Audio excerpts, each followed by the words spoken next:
Ce mercredi 18 janvier, dès 23h05, le documentaire Dangereux à perpétuité sera diffusé sur France 2. Un programme dont la journaliste Frédérique Lantieri est à l'origine et dans lequel elle évoque le travail réalisé par le Centre national d'évaluation de Fresnes.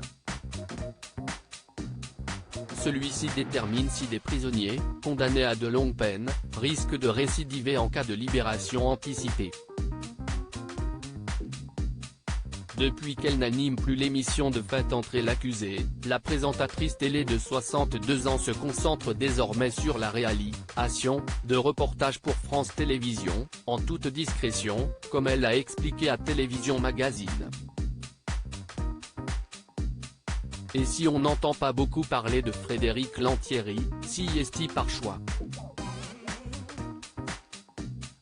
En effet, par le passé, la journaliste avait confié à nos confrères de Paris Normandie qu'elle accepte les interviews, mais qu'elle a pour habitude de répondre uniquement aux questions professionnelles.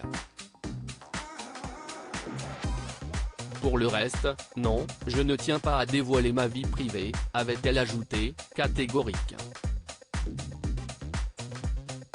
Cette envie de ne mettre en avant que son travail, l'animatrice télé la cultive un peu chaque jour, comme elle l'indiquait à Voici, en 2017, je crois que la médiatisation dépend énormément de la manière dont on se comporte au quotidien.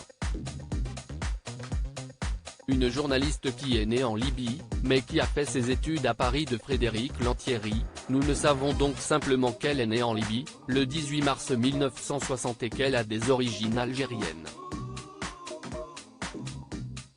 Malgré tout, la journaliste semble se sentir bien en France, et notamment au sein de la capitale, où elle a étudié. Elle déclarait même fièrement, dans les colonnes de Paris Normandie, qu'elle se considère comme une vraie Parisienne.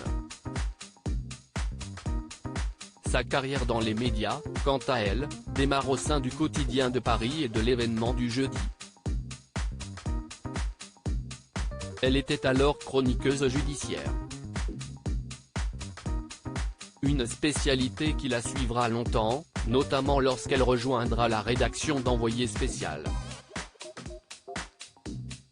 Par la suite, Frédérique Lantieri a été rédactrice en chef du JT de 13h de France 2.